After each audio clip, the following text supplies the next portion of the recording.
അപ്പൻ ടോണി, എൻ്റെ മോൻ കിയാൻ. എൻ്റെ മോൻ ഇപ്പോൾ 8 മാസമാണ് പ്രായം. ഞാനിവിടെ വന്നിരിക്കുന്നത് എൻ്റെ മോന് വേണ്ടി സാക്ഷ്യം പറയാനായിട്ടാണ്.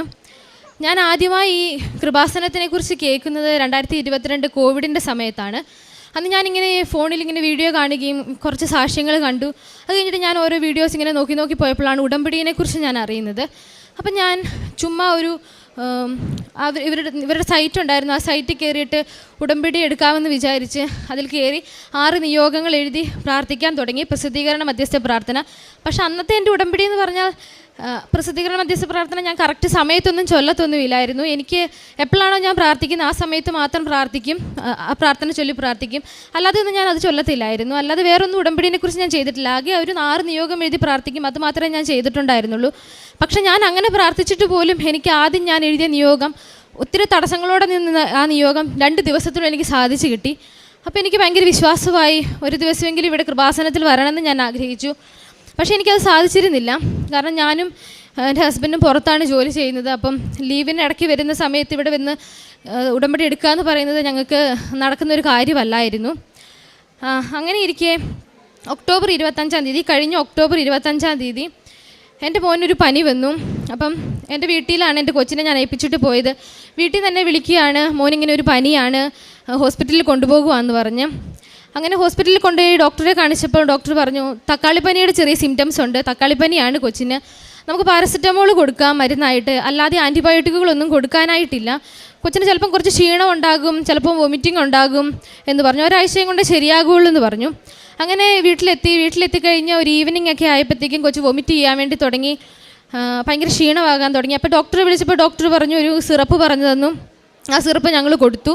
എന്നിട്ടും കൊച്ചിന് മാറ്റമൊന്നുമില്ല. രാവിലെയായി ഞങ്ങൾ വേഗം ഹോസ്പിറ്റലിലോട്ട് കൊണ്ടുപോയി. പിന്നെയും ഹോസ്പിറ്റലിൽ ചെന്ന് കഴിഞ്ഞ് കൊച്ചിനെ ട്രിപ്പിട്ട് കഴിഞ്ഞപ്പോഴത്തേക്കും അവൻ ഏകദേശം ഓക്കെ ആയി. അപ്പം ഡോക്ടർ പറഞ്ഞു നമുക്ക് കുറച്ച് ബ്ലഡ് ഇൻവെസ്റ്റിഗേഷൻസ് ചെയ്ത് നോക്കാം എന്ന് പറഞ്ഞു. അങ്ങനെ ബ്ലഡ് ചെയ്ത് കഴിഞ്ഞ് അതിൻ്റെ റിസൾട്ട് വന്നു കഴിഞ്ഞപ്പോഴത്തേക്കും ഡോക്ടർ ഞങ്ങളുടെ അടുത്ത് വന്ന് പറഞ്ഞു കൊച്ചിൻ്റെ ലിവർ എൻസൈംസ് എല്ലാം കൂടുതലാണ്. SGOT SGPT എന്ന് പറയുന്നൊരു വാല്യൂസ് ഉണ്ട്. ആ വാല്യൂസ് നമുക്കൊരു 50 വേണ്ടടുത്ത് ഇവനതൊരു 10,000-ന് മുകളിലായിരുന്നു. ഭയങ്കര ക്രിട്ടിക്കലാണ്. കൊച്ചിന് ലിവർ ഫെയിലിയർ ആണ്, അവൻ്റെ കരൾ പ്രവർത്തിക്കുന്നില്ല. അവനെ എത്രയും പെട്ടെന്ന് വേറൊരു ഹോസ്പിറ്റലിലോട്ട് കൊണ്ടുപോകണം. ഇവിടെ അതിനുള്ള ഫെസിലിറ്റീസ് ഇല്ല. പിന്നെ അവൻ INR എന്ന് പറയുന്ന വാല്യൂ 9 ആണ്. നോർമൽ ആൾക്ക് 1 വരേണ്ടത്. അതിൽ കൂടുതലായി പോയിട്ടുണ്ടെങ്കിൽ നമുക്ക് ബ്ലീഡിങ് ഉണ്ടാകും. എത്രയും പെട്ടെന്ന് കൊണ്ടുപോകാവോ അത്രയും പെട്ടെന്ന് ഇവിടുന്ന് കൊണ്ടുപോകണം. കോഴിക്കോടാണ് അവർ സജസ്റ്റ് ചെയ്തത്. കോഴിക്കോട് മെമ്മോറിയലാണ് സജസ്റ്റ് ചെയ്തത്. കോഴിക്കോട് വരെ എത്തുക എന്ന് പറയുന്നത് വളരെ പ്രയാസപ്പെട്ട ഒരു കാര്യമായിരുന്നു. അതുകൊണ്ട് അവർ പറഞ്ഞു കണ്ണൂർ BMHൽ ഇറങ്ങിയിട്ട് മാത്രം നിങ്ങൾ പോകാവുള്ളൂ എന്ന് പറഞ്ഞു. അങ്ങനെ കണ്ണൂർ മെമ്മോറിയൽ എൻ്റെ വീട്ടിൽ ഇറങ്ങി കൊച്ചിനെ കാണിച്ചു. അവിടെ കൊണ്ടുവന്നപ്പം ഡോക്ടേഴ്സ് പറഞ്ഞു കോഴിക്കോട് തന്നെ കൊണ്ടുപോകുന്നതായിരിക്കും ബെറ്റർ. എങ്കിലും അവർ ട്രീറ്റ്മെൻറ്റ് സ്റ്റാർട്ട് ചെയ്തു അവിടുന്ന്. അങ്ങനെ ഇവനെ കോഴിക്കോട്ടോട്ട് കൊണ്ടുപോവുകയാണ്. അപ്പം എന്നെ വിളിച്ചിട്ട് എൻ്റെ വീട്ടിൽ പറയുന്നത് കൊച്ചിൻ്റെ ബ്ലഡ് റിപ്പോർട്ടിൽ കുറച്ച് വേരിയേഷൻസ് ഉണ്ട്, എത്രയും പെട്ടെന്ന് അവിടുന്ന് കയറണം. ഇത്ര ക്രിട്ടിക്കലാണെന്നൊന്നും അവർ പറയുന്നില്ല, എത്രയും പെട്ടെന്ന് അവിടുന്ന് കയറണം എന്ന് പറഞ്ഞു. അപ്പം ഞാൻ അത്രയും സീരിയസ് ആയിട്ട് കാണുന്നില്ല. ഓക്കെ, ചിലപ്പോൾ ശരിയാകുമായിരിക്കും, മരുന്ന് കൊണ്ട് മാറാവുന്നതേ ഉണ്ടായിരിക്കുള്ളൂ എന്നാണ് ഞാൻ പ്രതീക്ഷിക്കുന്നത്. എനിക്ക് റിപ്പോർട്ട്സും കാര്യങ്ങളൊക്കെ അയച്ചു തന്നു. ഞാൻ അതിൻ്റെ അകത്ത് ഈ SGOT SGPT എന്ന് പറയുന്ന വാല്യൂസ് 10,000-ന് വരെ ഞാനത് 1000 എന്നാണ് കാണുന്നത്. ലിവർ ഫെയിലിയർ എഴുതിയിരിക്കുന്ന ഒന്നും ഞാൻ കാണുന്നില്ല. അങ്ങനെ എങ്ങാനും ഉണ്ടായിരുന്നെങ്കിൽ ഒരുപക്ഷെ ഞാൻ ഇവിടെ വരെ എത്തത്തില്ലായിരുന്നു. അങ്ങനെ ഞങ്ങൾ 2 പേരും പെട്ടെന്ന് അവിടെ നിന്ന് കയറി. ഞാൻ ഇവിടെ കൊച്ചി എയർപോർട്ടിൽ കഴിഞ്ഞപ്പം എൻ്റെ ഹസ്ബൻഡ് പറയുന്നു അവൻ ഇച്ചിരി സീരിയസ് ആണ്, അവനെ വെൻറ്റിലേറ്ററിലോട്ട് മാറ്റുവാണെന്നാണ് പറയുന്നത്. അപ്പം ഞാൻ ചോദിച്ചു അതിന് മാത്രം വലിയ പ്രോബ്ലം എന്തായിരിക്കുന്നത്, വെൻറ്റിലേറ്ററിലോട്ട് മാറ്റാനെന്ന് ചോദിച്ചു. അപ്പം എൻ്റെ ഹസ്ബൻഡ് പറഞ്ഞു അറിയത്തില്ല എന്ന് പറഞ്ഞു. എൻ്റെ വീട്ടിൽ നിന്ന് എന്നോട് അവരൊന്നും പറഞ്ഞിട്ടില്ല കൊച്ചിന് ഇത്ര ക്രിട്ടിക്കലാണെന്ന്. അപ്പം ഞാൻ എൻ്റെ അനിയത്തിനെ വിളിച്ചു. വിളിച്ചപ്പോൾ എൻ്റെ അനിയത്തി പറഞ്ഞു അവൻ്റെ ബ്ലഡിൽ അമോണിയയുടെ ലെവൽ ഹൈ ആണ്, ഒരു 50 ഒക്കെ വേണ്ടെടുത്ത് അവൻ്റെ ലെവലെന്ന് പറഞ്ഞാൽ 500-ന് മുകളിൽ പോയി. അമോണിയയുടെ ലെവൽ കൂടുതലാണ്, ഫെറിറ്റിൻ ലെവൽ കൂടുതലാണ്, അങ്ങനെ പല വാല്യൂസും ഹൈ ആണ്. അവന് ബ്രെയിൻ ഡെത്ത് സംഭവിക്കാൻ ചാൻസ് ഉണ്ട്. അതുകൊണ്ട് ഡോക്ടർ പറഞ്ഞു എത്രയും പെട്ടെന്ന് അവനെ വെൻറ്റിലേറ്ററിലാക്കണം, ഡയാലിസിസ് സ്റ്റാർട്ട് ചെയ്യണം, പെരിറ്റോണിയൽ ഡയാലിസിസ് സ്റ്റാർട്ട് ചെയ്യണം, എങ്കിൽ മാത്രമേ അമോണിയ ബോഡിയിൽ നിന്ന് എടുത്ത് കളയാൻ വേണ്ടി പറ്റത്തുള്ളൂ എന്ന് പറഞ്ഞു. അങ്ങനെ അവർ കൊച്ചിനെ വെൻറ്റിലേറ്ററിലാക്കി. അപ്പം ഞാൻ എൻ്റെ വീട്ടിൽ എൻ്റെ കൊച്ചിനെ കൊടുത്തിട്ട് പോകുമ്പം തിരിച്ചു വരുമ്പോൾ അവനെ എങ്ങനെ കാണണമെന്ന് ആഗ്രഹിക്കുന്നു, അതിന് നേരെ വിപരീതമായിട്ടാണ് എനിക്ക് ആ ഹോസ്പിറ്റലിൽ ചെല്ലുമ്പോൾ എൻ്റെ കൊച്ചിനെ കാണാൻ വേണ്ടി സാധിക്കുന്നത്. എല്ലാ ചെവിയിലും മൂക്കിലും വായിലും വയറിലും കഴുത്തിലും എല്ലാം ഫുൾ ട്യൂബുകളായിട്ട് അനങ്ങാൻ പറ്റാതെ കിടക്കുന്ന എൻ്റെ കുഞ്ഞിനെയാണ് ഞാൻ അവിടെ കാണുന്നത്. ICU കയറി ഞാൻ അവിടുന്ന് പൊട്ടിക്കരഞ്ഞു. അവിടെ നിന്ന് കരയുമ്പോൾ സിസ്റ്റർമാരൊക്കെ എന്നെ ആശ്വസിപ്പിക്കുന്നുണ്ട്, കുഴപ്പമില്ല, ശരിയാകും, നമുക്ക് പ്രാർത്ഥിക്കാമെന്ന് പറഞ്ഞു. പക്ഷേ എനിക്ക് പറ്റുന്നില്ല അവിടെ നിൽക്കാനായിട്ട്. ഡോക്ടർ വന്ന് എന്നോട് പറഞ്ഞു, ഞങ്ങൾ രണ്ടുപേരെയും വിളിച്ച് ഡോക്ടർ കൗൺസിലിംഗ് തന്നിട്ട് പറഞ്ഞു, കൊച്ചിന് HLH എന്ന് പറഞ്ഞൊരു രോഗമായിരിക്കാം, പക്ഷേ എന്താണ് കാരണമെന്ന് ഞങ്ങൾക്ക് അറിയത്തില്ല. ഇങ്ങനെ പെട്ടെന്ന് ഒരു നിമിഷം കൊച്ചിന് ലിവർ ഫെയിലിയർ ഉണ്ടാകാൻ കാരണം എന്താണെന്ന് അറിയില്ല. അത് നമുക്ക് സെക്കൻഡറി തിങ്സ് ആണ്, അത് പിന്നെ കണ്ടുപിടിക്കാം. ഇപ്പം കൊച്ചിൻ്റെ ജീവൻ രക്ഷിക്കാനുള്ള എല്ലാ കാര്യങ്ങളും ഞങ്ങൾ ഇവിടുന്ന് ചെയ്യുന്നുണ്ടെന്ന് പറഞ്ഞു. എന്നിട്ട് ഡോക്ടർ പറഞ്ഞു അവൻ്റെ INR ഇവിടെ കൊണ്ടുവന്നപ്പോൾ അവൻ്റെ INR എന്ന് പറയുന്നത് 9 ആയിരുന്നു. അതിന്ന് പക്ഷേ 3 ആയിട്ട് കുറഞ്ഞിട്ടുണ്ട്. കാരണം അവർ ഒത്തിരി ട്രാൻസ്ഫ്യൂഷൻസ്, ബ്ലഡ് ട്രാൻസ്ഫ്യൂഷന്, പ്ലാസ്മ, അതുപോലെയുള്ള ഒത്തിരി ട്രാൻസ്ഫ്യൂഷൻസ് ചെയ്യുന്നുണ്ടായിരുന്നു, മെഡിസിൻ കൊടുക്കുന്നുണ്ടായിരുന്നു. ചിലപ്പോൾ അതിൻ്റെ ഫലം കൊണ്ട് ആയിരിക്കാം 3 ആയിട്ട് അത് കുറഞ്ഞിട്ടുണ്ട്. അപ്പം നമുക്ക് 1% ചാൻസ് എടുക്കാം, 1% ചാൻസ് ഉണ്ട് നമുക്ക് അവൻ്റെ ലിവർ ഇനിയും പ്രവർത്തിക്കാനായിട്ട്. പക്ഷേ ഇപ്പം നമുക്കൊന്നും പറയാൻ വേണ്ടി പറ്റത്തില്ല, 48 മണിക്കൂർ വെയിറ്റ് ചെയ്യണം, എങ്കിൽ മാത്രമേ എന്തെങ്കിലും പറയാൻ വേണ്ടി പറ്റത്തുള്ളൂ എന്ന് പറഞ്ഞു. പിന്നെ കുറച്ച് ഡിസീസ് കണ്ടീഷനെ കുറിച്ച് ഞങ്ങൾക്ക് എക്സ്പ്ലെയിൻ ചെയ്തു തന്നു. അത് കഴിഞ്ഞ് ഞങ്ങൾ ഡോക്ടറെ കണ്ടിറങ്ങി. ഞങ്ങൾ റൂമിൽ പോയിട്ട് എനിക്ക് ഒന്നിനും പറ്റുന്നില്ല. ഞാൻ ഒട്ടും സമയം കളയാതെ ഞാനിങ്ങനെ കൊന്ത ചൊല്ലി പ്രാർത്ഥിച്ചുകൊണ്ടേ ഇരിക്കുകയാണ്, ദൈവമേ എൻ്റെ കുഞ്ഞിനെ തിരിച്ചു തരണേന്നും പറഞ്ഞുകൊണ്ട്. ഇവിടെ എത്തിക്കഴിഞ്ഞപ്പോഴാണ് എത്ര സീരിയസ് ആണെന്ന് എനിക്ക് മനസ്സിലാവുന്നത്. അപ്പോൾ എൻ്റെ മനസ്സിൽ എൻ്റെ മകന് ഇനി ഒരിക്കലും എനിക്ക് തിരിച്ച് കിട്ടത്തില്ല, ഒരിക്കലും അവനെ എനിക്ക് ഒന്ന് കാണാൻ പറ്റത്തില്ല എന്നുള്ള രീതിയിലാണ് എൻ്റെ ചിന്ത. അത് കഴിഞ്ഞ് രാവിലെയായി ഒരു 5:30 ആയപ്പോഴത്തേക്കും ഞാൻ എൻ്റെ ഹസ്ബൻഡിനോട് പറഞ്ഞു നമുക്കൊന്ന് പള്ളിയിൽ പോകണം എന്ന് പറഞ്ഞു. ഞങ്ങൾക്ക് അവിടെ എവിടെയാണ് പള്ളിയെന്നൊന്നും അറിയത്തില്ല. അവിടെ അടുത്തൊരു ഉണ്ണീശോ പള്ളി ഉണ്ടായിരുന്നു, ഒരു ഇൻഫാൻറ്റ് ജീസസ് ചർച്ച്. അവിടെ ഞാനും എൻ്റെ ഹസ്ബൻഡും കൂടെ പോയി 5:30 ആയപ്പം ഞാൻ കയറി ചെല്ലുമ്പം കാണുന്നത് മാതാവ് ഉണ്ണീശോയെ എടുത്തുകൊണ്ട് നിൽക്കുന്ന ഒരു രൂപമാണ്. അത് കണ്ടപ്പോൾ ഞാൻ മാതാവിനോട് പറഞ്ഞു, അമ്മ മാതാവേ, എൻ്റെ കുഞ്ഞിനെയും എനിക്ക് ഇതുപോലെ എടുത്തുകൊണ്ട് നിൽക്കാൻ വേണ്ടി പറ്റണം, എനിക്ക് അവനെ തിരിച്ചു തരണം, പൂർണ്ണ ആരോഗ്യത്തോടെ എനിക്ക് അവനെ തിരിച്ചു തരണം. ഒരമ്മയ്ക്കും ഒരു മകനും ഒരു പോറൽ പോലും സഹിക്കാൻ പറ്റുന്നൊരു കാര്യമല്ല. എൻ്റെ മോൻ ഒരുപാട് വേദന സഹിച്ച ICU കിടക്കുന്നത്, മാതാവ് നീ അത് കാണണം, അവന് സഹിക്കുന്ന വേദന നീ എനിക്ക് തന്നോ, ഒരു കുറവും പറയാതെ ഞാനത് സഹിച്ചോളാം, പക്ഷെ എൻ്റെ മോനെ എനിക്ക് തിരിച്ചു കിട്ടണമെന്ന് പറഞ്ഞു. മാതാവിനോട് ഞാൻ പ്രാർത്ഥിച്ചു. ഇവനെ ഞാൻ പ്രഗ്നൻ്റ് ആണെന്ന് അറിയുന്നത്, ഇവന് 2 ആഴ്ച ആയപ്പോൾ ഞാൻ പ്രഗ്നൻ്റ് ആണെന്ന് അറിഞ്ഞു. അന്ന് എനിക്ക് എൻ്റെ റൂമിൽ എൻ്റെ ഒരു റൂംമേറ്റ് ഉടമ്പടി എടുത്തിട്ടുണ്ടായിരുന്നു. ആ ചേച്ചിയുടെ കയ്യിൽ നിന്ന് ഞാൻ ഉടമ്പടി എണ്ണ വാങ്ങിച്ചിട്ട് ഞാൻ അന്ന് തൊട്ട് 8 മാസം 36ാമത്തെ ആഴ്ചയിലാണ് ഇവനുണ്ടാവുന്നത്. അന്ന് വരെ എല്ലാ ദിവസവും ഞാനത് എൻ്റെ വയറെ തൂത്ത് പ്രാർത്ഥിക്കുമായിരുന്നു, ദൈവമേ എനിക്ക് ആൺകൊച്ചിനെയോ പെൺകൊച്ചിനെയോ എങ്ങനെയുള്ള കൊച്ചായാലും കുഴപ്പമില്ല, എനിക്ക് പൂർണ്ണ ആരോഗ്യമുള്ള ഒരു കൊച്ചിനെ തന്ന് അനുഗ്രഹിക്കണമെന്ന് പറഞ്ഞ് പ്രാർത്ഥിച്ചിട്ടുള്ളൂ. ഞാൻ ആ മാതാവിനോട് പറഞ്ഞു ഞാൻ അങ്ങനെയൊക്കെ പ്രാർത്ഥിച്ചതാണ്, എന്നിട്ടും എന്തേ പിന്നെ ഇങ്ങനെയെന്ന് ചോദിച്ചു. എനിക്ക് ആ പൂർണ്ണ ആരോഗ്യമുള്ള എൻ്റെ കുഞ്ഞിനെ എനിക്ക് തിരിച്ചു തരണമെന്ന് പറഞ്ഞു. അങ്ങനെ ഞാൻ ആ പള്ളിയിൽ നിന്ന് ഇറങ്ങി. അത് കഴിഞ്ഞൊരു 10:30 ആയപ്പോഴാണ് ഡോക്ടർ വരുന്നത്. ഇവൻ്റെ മെയിൻ ഡോക്ടർ വന്നു. ഡോക്ടർ വന്നിട്ട് പറഞ്ഞു INRൻ്റെ ലെവല് ഇന്നലെ 3 കുറഞ്ഞത്, ഇന്നത് 7 കൂടിയിട്ടുണ്ട്. അതൊരിക്കലും ഒരു നല്ല സിംറ്റം അല്ല, അവൻ്റെ ലിവർ പ്രവർത്തിക്കുന്നില്ല എന്നാണ് അതിൻ്റെ അർത്ഥം. അപ്പം നിങ്ങളൊരു കാര്യം ചെയ്യണം, ഇതിന് നമ്മുടെ ഓപ്ഷൻ, നമുക്ക് മുമ്പിലുള്ളൊരു ഓപ്ഷൻ എന്ന് പറഞ്ഞാൽ ലിവർ മാറ്റിവെക്കുക, കരൾ മാറ്റിവെക്കുക എന്നുള്ളൊരു ഓപ്ഷനാണ് ഇനി നമ്മുടെ മുമ്പിലുള്ളത്. നമുക്കൊരു ദിവസം കൂടെ വെയിറ്റ് ചെയ്യാം, എന്താകുമെന്ന് നോക്കാമെന്ന് പറഞ്ഞു. അങ്ങനെ ഡോക്ടർ പറഞ്ഞു ലിവർ ട്രാൻസ്പ്ലാന്റേഷൻ എന്ന് പറയുന്നത് വളരെ എളുപ്പമുള്ളൊരു കാര്യമൊന്നും അല്ല, അതിന് ഒത്തിരി കടമ്പകളുണ്ട്. ആദ്യം അവനൊരു ഡോണറെ കണ്ടുപിടിക്കണം. ഇപ്പം ഞാനും എൻ്റെ ഹസ്ബൻഡോ ആരെങ്കിലും ഒരാൾ ഞങ്ങളുടെ ലിവർ കൊടുത്താൽ തന്നെ അത് എത്രത്തോളം സക്സസ് ആകുമെന്ന് പറയാനും പറ്റത്തില്ല. കാരണം അവന് 5 മാസമാണ് പ്രായം. 5 മാസമായുള്ളൊരു കുഞ്ഞിനെ ലിവർ മാറ്റിവെക്കുക എന്ന് പറഞ്ഞാൽ എല്ലാവർക്കും അത് സക്സസ് ആവണമെന്നില്ല, ആയിട്ടുള്ളവരുമുണ്ട്, പക്ഷെ എല്ലാം ദൈവത്തിൻ്റെ കയ്യിലാണ് എന്ന് പറഞ്ഞു. അത് കഴിഞ്ഞിട്ട് ഡോക്ടർ പറഞ്ഞു അതിനും ഭയങ്കര കോസ്റ്റാണ്, ഒരു 30 ലക്ഷം രൂപയെങ്കിലും വേണം അത് ചെയ്യാനായിട്ട്. അപ്പം ഞങ്ങളുടെ കയ്യിൽ അത്രയും പൈസയൊന്നും എടുക്കാനായിട്ടില്ല, ഞങ്ങളൊരു സാധാരണ കുടുംബത്തിൽ നിന്ന് വരുന്നതാണ്. ലിവർ ട്രാൻസ്പ്ലാന്റേഷൻ നമുക്ക് മുമ്പോട്ട് അധികം നീക്കി വെക്കാനും പറ്റത്തില്ല, ഒരു 2 ദിവസം കൊണ്ട് ചെയ്യണം. അങ്ങനെ ചെയ്യണം എന്നുണ്ടെങ്കിൽ ഇവിടത്തേക്കാളും ബെറ്ററായിട്ടുള്ളൊരു ഓപ്ഷൻ ചെന്നൈ പോവുക, ചെന്നൈയിൽ ഒരു ഹോസ്പിറ്റലുണ്ട്, അവിടുന്ന് നമുക്ക് ട്രാൻസ്പ്ലാന്റേഷൻ ചെയ്യാമെന്ന് പറഞ്ഞു. നാളെയും കൂടെ നമുക്ക് വെയിറ്റ് ചെയ്യാം, നാളെ ഒരു ബ്ലഡ് റിപ്പോർട്ട്സിൻ്റെ വാല്യൂം കൂടെ എടുത്തിട്ട് നമുക്ക് നോക്കാം എന്ന് പറഞ്ഞു. അത് കഴിഞ്ഞ് ഡോക്ടർ ഇതെല്ലാം പറഞ്ഞു കഴിഞ്ഞ് ഞങ്ങൾ പുറത്തിറങ്ങി.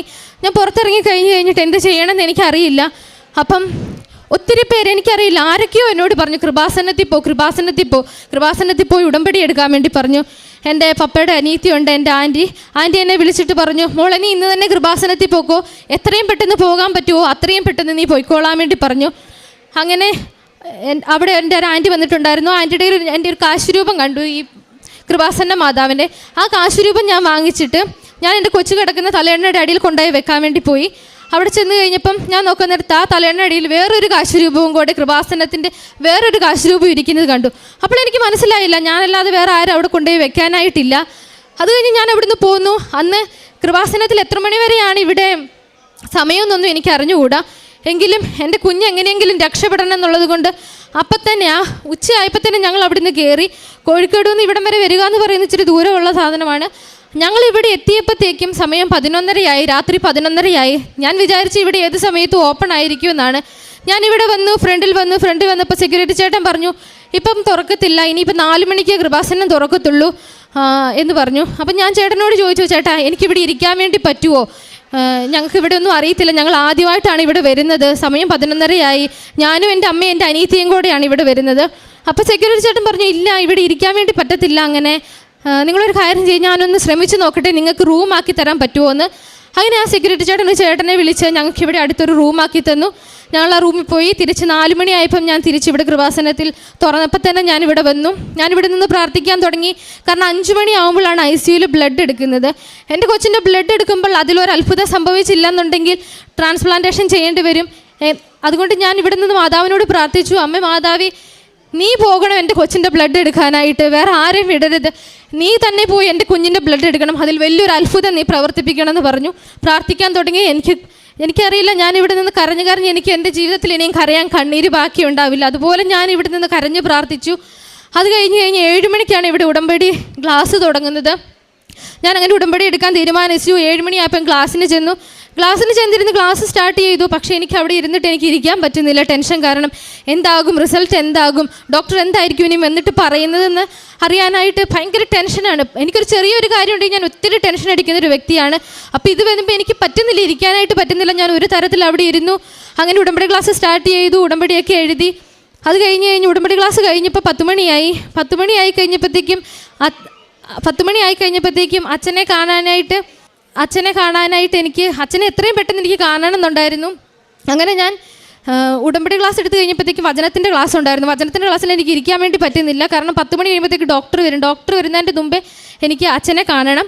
അങ്ങനെ ഞാൻ വചന ക്ലാസ്സിൻ്റെ പകുതി സമയമായപ്പോഴത്തേക്ക് എൻ്റെ ശരീരം എല്ലാം കൂടെ അങ്ങ് വയർക്കാൻ തുടങ്ങി. ഞാൻ അവിടെ നിന്ന് ഇറങ്ങിയിട്ട് ഈ വഴി മുമ്പോട്ട് തന്നു. അവിടെ അടച്ചിട്ടിരിക്കുകയാണ്.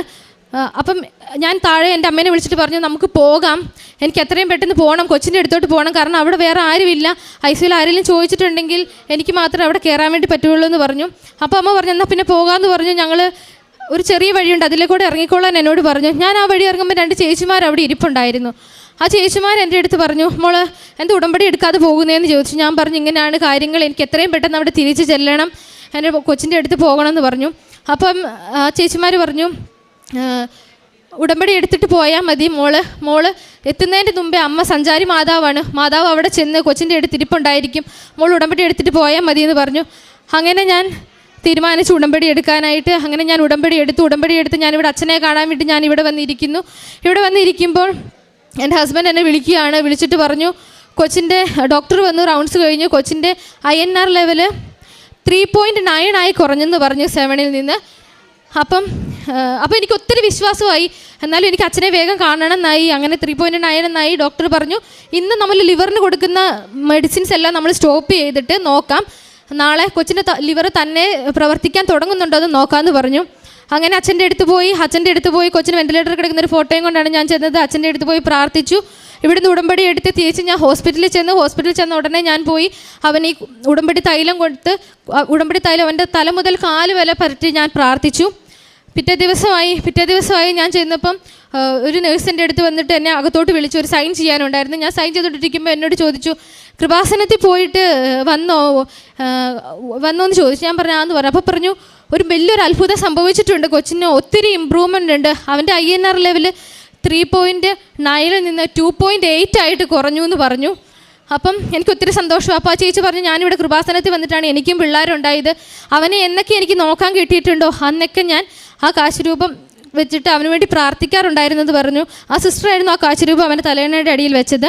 അങ്ങനെ ഡോക്ടറെ കണ്ടപ്പോൾ ഡോക്ടർ പറഞ്ഞു അവൻ്റെ INR 2.8 ആയിട്ട് കുറഞ്ഞിട്ടുണ്ട്, അവൻ്റെ ലിവർ ഫങ്ഷൻ ചെയ്യാൻ വേണ്ടി സ്റ്റാർട്ട് ചെയ്തു, മെഡിസിൻ ഒന്നും ഇല്ലാതെ അവൻ്റെ ലിവർ സ്വന്തമായിട്ട് ഫങ്ഷൻ ചെയ്യുന്നുണ്ടെന്ന് പറഞ്ഞു.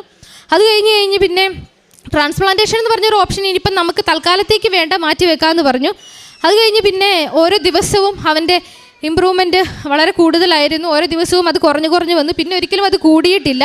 അങ്ങനെ അവൻ്റെ ലിവറിൻ്റെ എല്ലാ വാല്യൂസും പയ്യെ കുറയാൻ വേണ്ടി തുടങ്ങി. ഞാൻ അതുപോലെ പ്രാർത്ഥിക്കുന്നുണ്ടായിരുന്നു. സമയം കിട്ടുമ്പോൾ എല്ലാം പ്രസിദ്ധീകരണ മധ്യസ്ഥ പ്രാർത്ഥന അവൻ്റെ അടുത്ത് പോയി ചൊല്ലും, എണ്ണ തൂക്കും, അവന് ഫീഡ് കൊടുക്കാൻ നേരത്ത് ചെറിയ ഉപ്പിട്ട് കൊടുക്കുമായിരുന്നു. അങ്ങനെയൊക്കെ ചെയ്ത് അവൻ്റെ ഒരു ലിവർ നോർമൽ രീതിയിലോട്ട് വന്നു. എങ്കിലും അവൻ വെൻറ്റിലേറ്ററിൽ തന്നെ ആയിരുന്നു. വെൻറ്റിലേറ്ററിൽ മാറ്റാൻ ശ്രമിക്കുമ്പോഴൊക്കെ അവന് ന്യൂമോണിയ വന്നിട്ടുണ്ടായിരുന്നു വെൻറ്റിലേറ്ററിൽ കിടന്നിട്ട്. അപ്പം സാച്ചുറേഷൻ ഓക്സിജൻ ലെവൽ കുറവായിരുന്നു. അവർ ഒത്തിരി 2-3 പ്രാവശ്യം ട്രൈ ചെയ്തു, പക്ഷെ നടന്നില്ല. അപ്പം ഞാൻ അവൻ്റെ നെഞ്ചത്ത് തൈലം വെച്ച് പ്രാർത്ഥിച്ചു. അങ്ങനെ അവൻ ഓരോ ദിവസവും ഇമ്പ്രൂവ് ആയി വന്ന് അവനെ വെൻറ്റിലേറ്ററിൽ നിന്ന് 10ാമത്തെ ദിവസം വെൻറ്റിലേറ്ററിൽ നിന്ന് അവനെ മാറ്റി. അതുപോലെ തന്നെ ഡയാലിസിസും അമോണിയ ലെവലൊക്കെ കുറഞ്ഞു വന്നു. ഡയാലിസിസ് 9ാമത്തെ ദിവസം ഡയാലിസിസ് അവൻ്റെ സ്റ്റോപ്പ് ചെയ്തു. അപ്പം ഞാൻ ഈ ഉടമ്പടി എടുത്തു കഴിഞ്ഞ് ഞാൻ ബൈബിൾ വായിക്കാന്നുള്ളൂ. അരമണിക്കൂർ ഒരു ബൈബിൾ വായിക്കാനുണ്ട് ഉടമ്പടി ക്ലാസ്സിൽ പറഞ്ഞിട്ടുണ്ടായിരുന്നു. അപ്പോൾ എൻ്റെ അടുത്ത് ബൈബിൾ ഇല്ലായിരുന്നു വായിക്കാനായിട്ട്. അപ്പം ഞാൻ എല്ലാ ദിവസവും പള്ളിയിൽ പോയി ഞാൻ ആ ദിവ്യബലി ഞാൻ തുടങ്ങുമ്പോൾ മുതൽ അവസാനം വരെ ഞാൻ മുട്ടുകുത്തി നിന്ന് ആ ദിവ്യബലി കൂടുമായിരുന്നു. അങ്ങനെ പള്ളി കഴിഞ്ഞ് ഞാൻ നോക്കുന്നിടത്ത് ബൈബിൾ അവിടെ ഇരിക്കുന്നുണ്ട്, ഒരു സമ്പൂർണ്ണ ബൈബിൾ അവിടെ ഇരിപ്പുണ്ട്. ഞാൻ അരമണിക്കൂർ അത് വായിച്ചു. അത് കഴിഞ്ഞ് എനിക്ക് തോന്നി, ദൈവമേ, എനിക്കിനി എൻ്റെ കയ്യിൽ ബൈബിൾ ഇല്ല വായിക്കാനായിട്ട്. നീ എനിക്കൊരു ബൈബിൾ തരുവാണെങ്കിൽ, എനിക്ക് ICUയിൽ ഒത്തിരി സമയമുണ്ട്, ഞാൻ അവിടെ ഇരുന്ന് ബൈബിൾ വായിച്ചോളാം എന്ന് പറഞ്ഞു. ഞാൻ അതിന് മുമ്പ് ജസ്റ്റ് നോക്കിയായിരുന്നു. അപ്പോൾ ഒന്നും ബൈബിളൊന്നും കണ്ടില്ല. ഞാനിങ്ങനെ കണ്ണടച്ച് പ്രാർത്ഥിച്ച് കഴിഞ്ഞ് ഞാൻ മുമ്പോട്ട് നോക്കുമ്പോൾ എൻ്റെ മുമ്പിൽ ഒരു കുഞ്ഞ് ബൈബിൾ ഇരിക്കുവാണ്. ഞാനത് അവിടുന്ന് എടുത്തിട്ട് പറഞ്ഞു, ദൈവമേ, ഞാൻ ഇവിടുന്ന് എൻ്റെ മോനെ കൊണ്ട് ഡിസ്ചാർജ് ആയി പോകുന്ന സമയത്ത് ഞാനിതിവിടെ തിരിച്ചേൽപ്പിക്കാമെന്ന് പറഞ്ഞു. അത് കഴിഞ്ഞ് ഞങ്ങൾ ഹോസ്പിറ്റലിൽ ചെന്ന് കഴിഞ്ഞപ്പോൾ ഡോക്ടർ പറഞ്ഞു, ഇമ്പ്രൂവ്മെൻ്റ് ഉണ്ട്, ഓരോ ദിവസവും ഇമ്പ്രൂവ്മെൻ്റ് ഉണ്ട്. അങ്ങനെ അവനെ ICUന്ന് മാറ്റാമെന്ന് പറഞ്ഞു. 10ാമത്തെ ദിവസം 11ാമത്തെ ദിവസം അവനെ ICUന്ന് ഒരു മിനി ICUയിലോട്ട് മാറ്റി. കൊച്ചിനെ എൻ്റെ കയ്യിൽ കിട്ടിക്കഴിഞ്ഞപ്പം നോക്കാൻ നേരത്ത് ഭയങ്കര കരച്ചിലാണ്. അവന് ഭയങ്കര വഴക്കായിരുന്നു. അവൻ്റെ മൂക്കിക്കൂടെയൊക്കെ ട്യൂബ് ഇട്ടിട്ടുണ്ടായിരുന്നു, കഴുത്തിക്കൂടെയും ട്യൂബെല്ലാം ഇട്ടിട്ടുണ്ടായിരുന്നു. ഇൻഫ്യൂഷൻസ് ഒക്കെ ഒത്തിരി പോകുന്നുണ്ട്. അപ്പോൾ അവനെ എനിക്ക് എടുത്തുകൊണ്ട് നടക്കാനൊന്നും പറ്റത്തില്ലായിരുന്നു. അപ്പം നോക്കാൻ നേരത്ത് കൊച്ചിൻ്റെ കൈ മാത്രം അനങ്ങുന്നുള്ളൂ, കൊച്ചിൻ്റെ കാലൊന്നും അവൻ അനക്കാൻ പറ്റുന്നില്ല, കഴുത്ത് നേരെ നിൽക്കത്തില്ല. അങ്ങനെ ഒരു അവസ്ഥയിലാണ് എൻ്റെ കുഞ്ഞിനെ എൻ്റെ കയ്യിലോട്ട് എനിക്ക് കിട്ടുന്നത്. അപ്പോൾ ഡോക്ടർ വന്നപ്പോൾ ഞാൻ ചോദിച്ചപ്പോൾ ഡോക്ടർ പറഞ്ഞു, ഇത് വെൻറ്റിലേറ്ററിൽ കിടന്നുകൊണ്ടാണ്, നമുക്ക് ഫിസിയോതെറാപ്പി ചെയ്ത് മാറ്റിയെടുക്കാമെന്ന് പറഞ്ഞു. പിന്നെ നോക്കാൻ നേരത്ത് കൊച്ച് ചിരിക്കത്തില്ല, സൗണ്ടുകൾ കേട്ടാലൊന്നും റിയാക്ട് ചെയ്യത്തില്ല, ആരെയും നോക്കത്തില്ല, ഒരു സൈഡിലോട്ട് മാത്രം നോക്കിക്കൊണ്ടിരിക്കും. അങ്ങനെ അപ്പോൾ എനിക്ക് എന്തോ ഒരു സംശയം തോന്നുന്നു. ഡോക്ടർ പറഞ്ഞു, എന്നാൽ പിന്നെ നമുക്കൊരു MRI ചെയ്ത് നോക്കാം, MRI ബ്രെയിൻ ചെയ്ത് നോക്കാം. അതിനു മുമ്പേ എല്ലാ സ്കാനിങ്ങും ചെയ്തിട്ടുണ്ടായിരുന്നു, അതിലൊന്നും ഒരു കുഴപ്പവും ഇല്ലായിരുന്നു. അങ്ങനെ ഡോക്ടർ MRI ബ്രെയിൻ ചെയ്ത് നോക്കിയപ്പോൾ പറഞ്ഞു, അവൻ്റെ തലയുടെ പുറകിൽ ഒരു സ്വെല്ലിംഗ് ഉണ്ട്. അത് അവൻ വന്ന ദിവസം അവൻ്റെ ഷുഗർ പെട്ടെന്ന് താന്നു പോയിട്ട് അത് ബ്രെയിനിനെ അഫക്റ്റ് ചെയ്തിട്ടുണ്ട്. അത് ഏറ്റവും കൂടുതൽ അഫക്റ്റ് ചെയ്തത് ഒപ്റ്റിക് നെർവിനെയാണ്. അപ്പോൾ അവൻ്റെ കണ്ണിനും അവൻ്റെ കാഴ്ചയ്ക്കും കേൾവിക്കും ചെറിയൊരു പ്രോബ്ലം വന്നിട്ടുണ്ട്. അവന് ശരിക്കും അങ്ങ് കാണാൻ വേണ്ടി ആയിട്ടില്ല, അത് പയ്യെ ആയി വരത്തുള്ളൂ. കാരണം അവൻ്റെ ബ്രെയിൻ ഡെവലപ്മെൻറ്റ് നടക്കുന്നതേ ഉള്ളൂ. പതുക്കെ ശരിയാകുമായിരിക്കും, പക്ഷേ അത് ഒത്തിരി സമയം എടുക്കും ശരിയാകാനെന്ന് പറഞ്ഞു. ഞാൻ അമ്മ മാതാവിനോട് പറഞ്ഞു, എനിക്ക് അധികം നേരം വെയിറ്റ് ചെയ്യാനൊന്നും പറ്റത്തില്ല, എനിക്ക് എത്രയും പെട്ടെന്ന് എൻ്റെ കുഞ്ഞിനെ സുഖപ്പെടുത്തി തരണമെന്ന് പറഞ്ഞ് പ്രാർത്ഥിച്ചു. തൈലം തൂത്ത് അവൻ്റെ പുറകിലും അവൻ്റെ ചെവിയിലും കണ്ണിലും തലയുടെ പുറകിലും തൈലം തൂത്ത് എല്ലാ ദിവസവും ഞാൻ പ്രാർത്ഥിച്ചിട്ട് പറഞ്ഞു, ഇവിടുന്ന് ഞാൻ ഡിസ്ചാർജ് ആയി പോകുന്നതിൻ്റെ മുമ്പേ എൻ്റെ കുഞ്ഞിനെ പൂർണ്ണ ആരോഗ്യത്തോടെ എനിക്ക് തിരിച്ചു തരണമെന്ന് പറഞ്ഞ് പ്രാർത്ഥിച്ചു. അങ്ങനെ ഒരു ദിവസം ഞാൻ ഇവിടെ ഉടമ്പടി ക്ലാസ് കേട്ടുകൊണ്ടിരിക്കുമ്പോൾ അച്ഛൻ പറഞ്ഞു, ഡേറ്റ് ഇട്ട് പ്രാർത്ഥിക്കാൻ വേണ്ടി പറഞ്ഞു. അങ്ങനെ ഞാൻ നവംബർ 16 ഡേറ്റ് ഇട്ട് പ്രാർത്ഥിച്ചിട്ട് പറഞ്ഞു, എൻ്റെ മോൻ ഇന്ന ദിവസം എന്നെ നോക്കി ചിരിക്കണം എന്ന് പറഞ്ഞു. നവംബർ 16 അവൻ ചിരിക്കത്തില്ലായിരുന്നു. അങ്ങനെ നവംബർ 15 വൈകിട്ട് എൻ്റെ മോൻ എന്നെ നോക്കി ചിരിച്ചു. അവനൊരു കുഴപ്പവുമില്ല. പിന്നെ അത് കഴിഞ്ഞ് അവൻ ഡോക്ടർ പറഞ്ഞു 2 ദിവസം കൊണ്ട് ഡിസ്ചാർജ് ആക്കാം, കുഴപ്പമില്ല, ബാക്കിയല്ല ഇനിയും വീട്ടിൽ ചെന്നിട്ട് പയ്യെ ചെയ്താൽ മതി എന്ന് പറഞ്ഞു. കാരണം കേൾവി ശക്തിൻ്റെയും കാഴ്ചശക്തിൻ്റെയും ഒന്നും നമുക്കൊന്നും ചെയ്യാനായിട്ടില്ല, എല്ലാം എന്തെങ്കിലും കാണിച്ചും ടോയ്സ് അങ്ങനത്തെ കൂട്ട് കാണിച്ച് ഇമ്പ്രൂവ് ആക്കി കൊണ്ടുവരാൻ പറ്റത്തുള്ളൂ എന്ന് പറഞ്ഞു. അത് കഴിഞ്ഞ് നിങ്ങൾ പോയി തിരിച്ച് വന്നു കഴിയുമ്പോൾ നമുക്കൊരു ടെസ്റ്റ് ചെയ്യാമെന്ന് പറഞ്ഞു. അങ്ങനെ ഞങ്ങളെ ഡിസ്ചാർജ് ആക്കി വിട്ടു. 1 മാസം ഞങ്ങൾ ഹോസ്പിറ്റലിലുണ്ടായിരുന്നു. അവനൊരു കുഴപ്പവും ഇല്ലാതെ പൂർണ്ണ ആരോഗ്യത്തോടെ ഒരു പ്രശ്നങ്ങളും ഇല്ലാതെ എനിക്ക് ആ ഹോസ്പിറ്റലിൽ നിന്ന് ഇറങ്ങാൻ വേണ്ടി പറ്റി. തിരിച്ച് ഞങ്ങൾ 2 ആഴ്ച കഴിഞ്ഞ് ചെന്ന് ഹിയറിങ്ങിൻ്റെയും ടെസ്റ്റ് ചെയ്ത് നോക്കി. ആ ടെസ്റ്റിൽ അവൻ ഒരു കുഴപ്പവും കാണിച്ചില്ല. അവന് പൂർണ്ണ ആരോഗ്യ സൗഖ്യം ദൈവം കൊടുത്ത് അനുഗ്രഹിച്ചു. അതിന് ഞാൻ കൃപാസന്ന മാതാവിനോട് ഒത്തിരി നന്ദി പറയുന്നു. എത്ര നന്ദി പറഞ്ഞാലും തീരത്തില്ല, അതുപോലെ ഞാൻ നന്ദി പറയുന്നുണ്ട്. പിന്നെ ഞങ്ങൾക്ക് ഈ സമയത്ത് തന്നെ ഞങ്ങളുടെ ഒരു ബാഗ് നഷ്ടപ്പെടുകയുണ്ടായി. കാരണം ഞങ്ങൾ ഹോസ്പിറ്റലിൽ നിൽക്കാൻ നേരത്തെ ICUയിൽ അവിടെ അധികം ആരുടെയും ആവശ്യമില്ലാത്തത് കൊണ്ട് ഞങ്ങൾ ഹോസ്പിറ്റലിൽ നിന്ന് റൂം വെക്കറ്റ് ചെയ്ത് പുറത്ത് വേറൊരു റൂം എടുക്കാൻ വേണ്ടി പോയി. ആ സമയത്ത് ഞങ്ങളുടെ സാധനങ്ങൾ ഷിഫ്റ്റ് ചെയ്യുന്ന സമയത്ത് ഞങ്ങളുടെ ഒരു ബാഗ് നഷ്ടപ്പെട്ട് അതിനകത്ത് എൻ്റെ ഹസ്ബൻഡിൻ്റെയും എൻ്റെയും പാസ്പോർട്ടും എൻ്റെ ഹസ്ബൻഡിൻ്റെ എല്ലാ ഡോക്യുമെൻറ്റ്സും എല്ലാ സർട്ടിഫിക്കറ്റ്സും ഞങ്ങളുടെ ഒരു പേഴ്സും അടങ്ങിയൊരു ബാഗാണ് നഷ്ടപ്പെട്ടത്. പക്ഷേ ഞങ്ങൾ അറിഞ്ഞില്ല ബാഗ് നഷ്ടപ്പെട്ട കാര്യം. പോലീസ് സ്റ്റേഷനിൽ ഞങ്ങൾക്കൊരു കോൾ വരികയാണ്. എൻ്റെ അനിയത്തിക്ക് ഒരു കോൾ വന്നു, നിങ്ങളുടെ ഒരു കിയാൻ്റെ ഒരു ബാഗ് നഷ്ടപ്പെട്ടിട്ടുണ്ട്. എൻ്റെ മോൻ്റെ പേര് പറഞ്ഞുകൊണ്ടാണ് അവർ വിളിച്ചത്. ഒരു ബാഗ് നഷ്ടപ്പെട്ടിട്ടുണ്ടെന്ന് പറഞ്ഞു.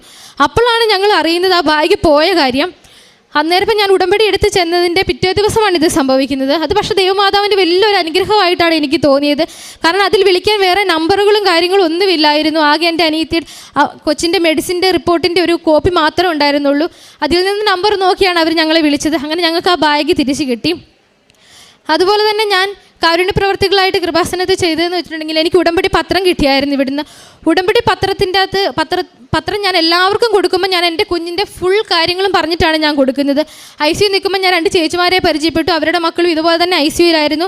അവർ 2 പേരും ഹിന്ദുക്കളായിരുന്നു. അവർക്ക് ഞാനിത് പറഞ്ഞു കൊടുത്ത് പത്രം കൊടുത്തു, കാശുരൂപം കൊടുത്തു. അവർക്കും ഇതുപോലെ തന്നെ ഞാൻ എൻ്റെ കൈ കൊണ്ട് എണ്ണ തൂത്ത് ആ പിള്ളേർക്ക് വേണ്ടി ഞാൻ പ്രാർത്ഥിക്കുമായിരുന്നു. ICU കയറുന്ന സമയത്ത് അവരും ഞങ്ങളുടെ കുഞ്ഞ് പോകുന്നതിൻ്റെ മുമ്പേ അവിടെ നിന്ന് ഡിസ്ചാർജായി പോയി. അവർക്ക് ഒത്തിരി വിശ്വാസമായി കൃപാസനത്തിൽ വന്നതിൽ. അത് കഴിഞ്ഞ് പിന്നെ ഞാൻ ഇവിടെ കൃപാസനത്തിൽ വന്ന് ഉടമ്പടി ചെയ്തതിന് ശേഷം എനിക്ക് ഒത്തിരി പ്രാർത്ഥിക്കാൻ വേണ്ടി പറ്റി. പ്രാർത്ഥനയിലൂടെ എനിക്ക് ഒത്തിരി അത്ഭുതങ്ങൾ സംഭവിച്ചിട്ടുണ്ട്. അതുപോലെ തന്നെ എല്ലാ കുർബാന കൂടും, എല്ലാ കാരുണ്യ പ്രവർത്തികളായിട്ടും ഞങ്ങൾ ഇതുപോലെ തന്നെ ഞങ്ങൾക്ക് പൈസ വേണമെന്ന് പറഞ്ഞ സമയത്ത് 30 ലക്ഷം രൂപ വേണമെന്ന് പറഞ്ഞ സമയത്ത് ഞങ്ങളുടെ കയ്യിൽ എടുക്കാനായിട്ടില്ലായിരുന്നു. അപ്പം 2 ദിവസം കൊണ്ട് 30 ലക്ഷം രൂപ ഉണ്ടാക്കുമെന്ന് പറഞ്ഞാൽ വളരെ പ്രയാസപ്പെട്ട ഒരു കാര്യമായിരുന്നു. അവിടെ ഹോസ്പിറ്റലിൽ ഒരു ദിവസത്തെ ബില്ല് ഞങ്ങൾക്ക് വന്നത് 1,45,000 രൂപയായിരുന്നു ഒരു ദിവസത്തെ ബില്ല് വന്നത്. അങ്ങനെ വെച്ച് നോക്കുമ്പോൾ ഞങ്ങൾക്കൊരു വലിയൊരു എമൗണ്ട് അവിടെ ചിലവാകുമായിരുന്നു. ഞങ്ങളുടെ അടുത്ത് പൈസ ഇല്ലായിരുന്നു. അപ്പം ഞാൻ ഈ കൃപാസനത്തിലോട്ട് ഇങ്ങോട്ട് വരുന്ന ദിവസം ബസ്സിൽ ഇരുന്നപ്പോഴാണ് എനിക്കിങ്ങനെ തോന്നിയത്. എനിക്ക് ഒത്തിരി നല്ല ഫ്രണ്ട്സ് ഉണ്ട്. അവരോട് ഞാൻ പറഞ്ഞു എനിക്കിങ്ങനെ കുറച്ച് പൈസയുടെ ആവശ്യമുണ്ട്, എങ്ങനെയെങ്കിലും എനിക്ക് കുറച്ച് പൈസ ആക്കി തരണം, ഒരു 30 ലക്ഷം രൂപ വേണം എൻ്റെ കൊച്ചിനെ ട്രാൻസ്പ്ലാന്റേഷൻ ചെയ്യണമെങ്കിൽ എന്ന് പറഞ്ഞായിരുന്നു. അങ്ങനെ അവരതെല്ലാം സോഷ്യൽ മീഡിയയിലിട്ട് ഞങ്ങൾക്ക് കുറച്ചൊരു എമൗണ്ട് ഞങ്ങൾക്ക് ആക്കി തന്നു.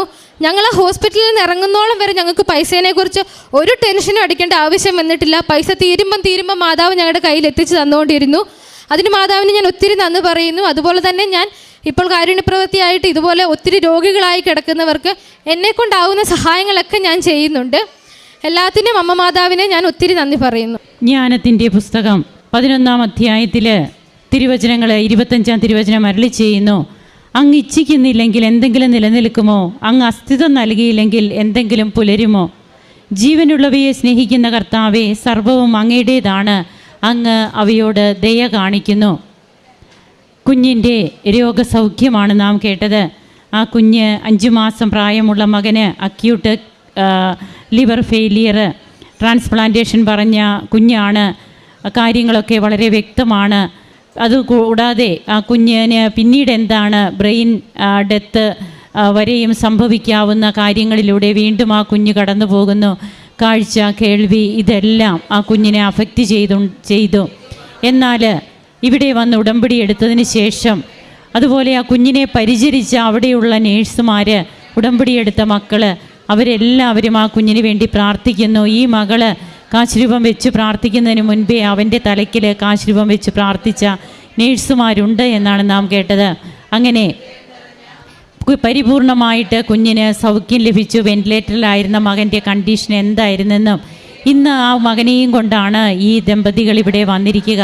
അങ്ങനെ ജീവിതത്തിൽ തങ്ങൾക്ക് തങ്ങളുടെ മകന് ഒരു പുനർജന്മമായി തിരിച്ചു കിട്ടുകയാണ്. കർത്താവ് ഇച്ഛിക്കുന്നില്ലെങ്കിൽ ഒന്നും നിലനിൽക്കുന്നില്ല.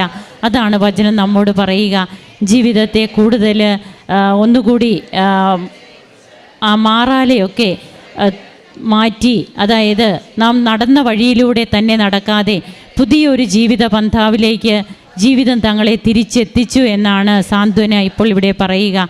ജീവിതത്തിന് ഒരു അടുക്കും ചിട്ടയും വന്നു, മാറ്റമുണ്ടായി, മറ്റുള്ളവരെക്കുറിച്ച് കരുതലുണ്ടായി. ഇന്ന് ഇങ്ങനെയുള്ള കുഞ്ഞുങ്ങൾക്ക് വേണ്ടിയിട്ട്, രോഗികളായവർക്ക് വേണ്ടിയിട്ട് തങ്ങൾ ഒത്തിരിയേറെ സമയമെടുക്കുന്നു, പ്രാർത്ഥിക്കുന്നു, അവർക്ക് വേണ്ട കാര്യങ്ങൾ ചെയ്തു കൊടുക്കാനായിട്ട് പരിശ്രമിക്കുന്നു. ഈ കുടുംബത്തോടൊപ്പം നമുക്കും കരങ്ങളടിച്ച് ഈശോയ്ക്കും അമ്മയ്ക്കും നന്ദി പറയാം. യേശുവേ നന്ദി, യേശുവേ സ്തുതി, യേശുവേ ആരാധന. അത്യപൂർവ ദൈവാനുഭവങ്ങൾ ഇനി നിങ്ങൾക്കും സ്വന്തം. ഈ യൂട്യൂബ് ചാനൽ ഇതുവരെ